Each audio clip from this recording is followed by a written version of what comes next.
Oke, assalamualaikum warahmatullahi wabarakatuh. Waalaikumsalam warahmatullahi wabarakatuh. Alhamdulillahirabbil alamin. Wassalatu wassalamu ala Rasulillah wala haula wala quwata illa billah. Teman-teman dimanapun kalian berada, alhamdulillah pada sesi kali ini kita berjumpa lagi dalam program BBM Bincang-Bincang Muamalah bersama Ustadz Abdul Nafi. Alhamdulillah pada sesi kali ini Ustadz Abdul Nafi sudah ada di depan kita. Assalamualaikum Ustadz. Waalaikumsalam. Pada sesi kali ini kita ditemani dengan teman kita yaitu Indra. Assalamualaikum Indra. Waalaikumsalam. Insya Allah dalam program ini kita akan selalu membahas tentang muamalah, yang mana jika kawan-kawan ingin bertanya tentang atau seputar muamalah bisa ditulis di kolom komentar, dan kami meminta bantuannya untuk kawan-kawan untuk like, subscribe, dan bantu share ke kawan-kawan supaya dakwah kami bisa berkembang. Selanjutnya pada sesi kali ini kita ingin menanggapi komentar dari atau pertanyaan dari kawan-kawan yang telah masuk. Ada pertanyaan Ustadz. Di sini dari penjelasan video sebelumnya ada yang mengatakan dalam komentar, bukankah pulsa juga bisa dijadikan uang? Mungkin saya bisa lebih simpelnya lagi, apa bedanya uang elektronik GoPay, ShopeePay dengan pulsa? Sedangkan pulsa juga sebenarnya itu bisa dijadikan uang. Itu Ustaz. Ada beberapa yang perlu diperhatikan ya secara umum ya. Kalau disebut uang elektronik itu karena memang dia bisa digunakan sebagai pembayaran sekaligus bisa ditarik sebagai uang. Itu untuk yang umumnya terkait dengan layanan uang elektronik yang ada, meskipun ada juga uang elektronik tertentu yang memang dia tidak bisa diuangkan kembali. Dan ini yang penting untuk diperhatikan adalah bahwa berbeda dengan pulsa. Ada memang cara menguangkan kembali pulsa yang ada itu, ada yang kemudian sistemnya ditransfer, dikonvert ke GoPay atau layanan uang elektronik yang ada, baru kemudian nanti ditarik dalam bentuk uang tunai lewat rekening kita. Ada juga yang lewat cara lain.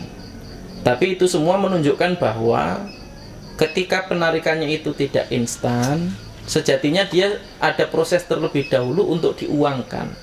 Seperti ketika kemudian kita punya barang pengen jadi uang, ya dijual dulu gitu.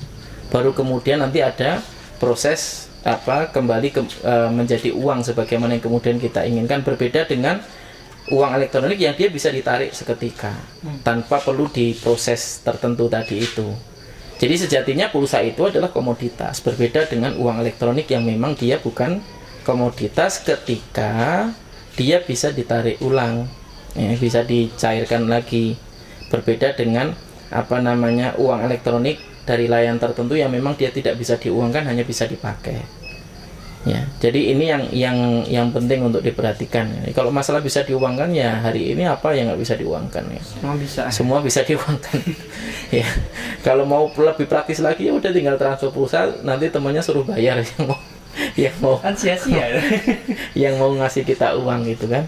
Ya mungkin menurut kawan kita ini dia menjelaskan bahwa pulsa itu masih bisa ditransfer terus diuangkan lagi, mungkin seperti itu. Lah iya, nggak, artinya substansinya bukan masalah dia bisa jadi uangnya saja atau tidak, tapi kaitannya adalah bahwa pulsa hari ini dia komoditas, berbeda dengan uang elektronik yang memang secara fungsi dia memiliki fungsi uang. Walaupun ada juga beberapa transaksi yang memang bisa pembayarannya menggunakan pulsa, kayak misalnya paket data hari ini kan bisa menggunakan pulsa, atau kemudian layanan-layanan tertentu dari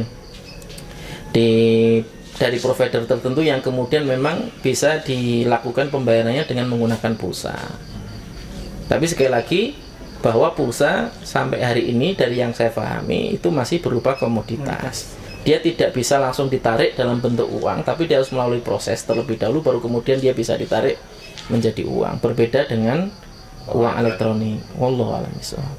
Ya, mungkin kalau dari uang elektronik kan kita top up, nggak jadi top up kita balikin lagi, itu kan bisa. Ya, Sedangkan kalau pulsa instan. kan kita beli 100.000 tiba-tiba balik lagi ke counternya kan nggak bisa ya. Iya. Mungkin seperti itu jawaban dari komentar dari kawan kita. Lanjut, ada pertanyaan lagi bahwa ada salah satu jasa buat aplikasi transfer namanya FL Bintang P. Ya itu ya, tahu ya Ustaz ya. Itu setiap setiap transfer itu dia mengharuskan memakai kode unik.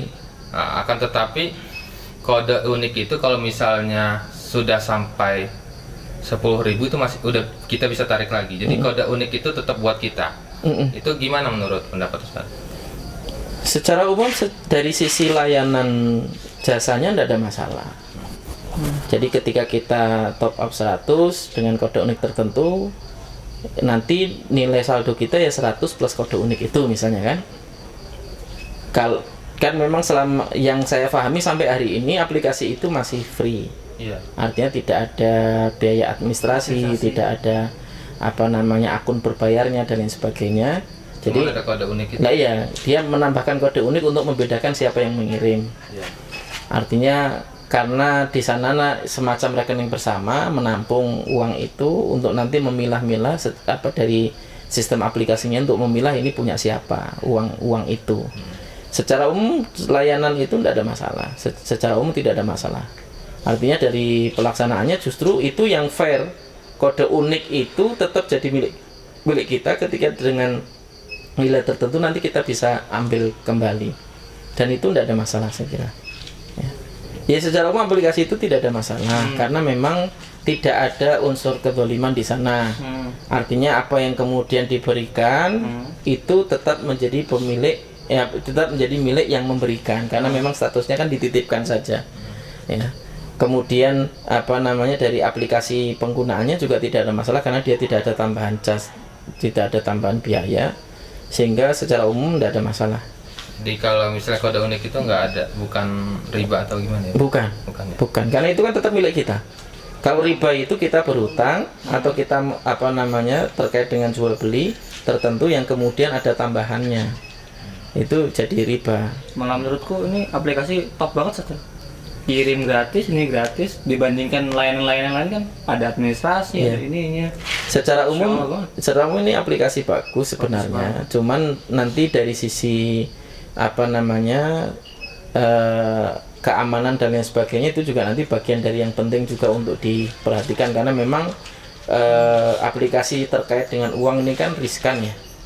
Apalagi terkait dengan milik orang lain ya, apalagi ini sifatnya layanan, ketika kemudian ada leak di sana, ada kebocoran di sana, itu bisa jadi masalah besar karena memang terkait dengan keuangan. Ya sekali lagi hari ini berbagai macam bentuk kejahatan kan juga terus berkembang ya, terkait dengan teknologi dan lain sebagainya tadi, yang di satu sisi kita bisa mempergunakannya dan mempermudah urusan kita, tapi di sisi lain itu juga bisa menimbulkan madharat.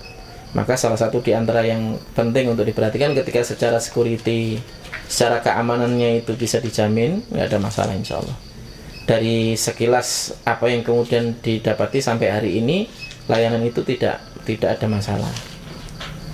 Wallahu a'lam bishawab. Oke, mungkin cukup ya. Cukup. Kita cukupkan mengenai tanggapan komentar atau pertanyaan dari kawan-kawan.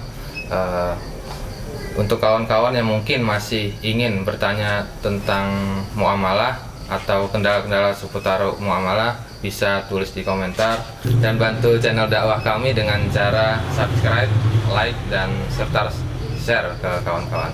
Terima kasih. Saya akhiri video ini dengan doa kifaratul majelis. Subhanakallahumma wa bihamdika asyhadu an la ilaha illa anta astaghfiruka wa atubu ilaik. Assalamualaikum warahmatullahi wabarakatuh.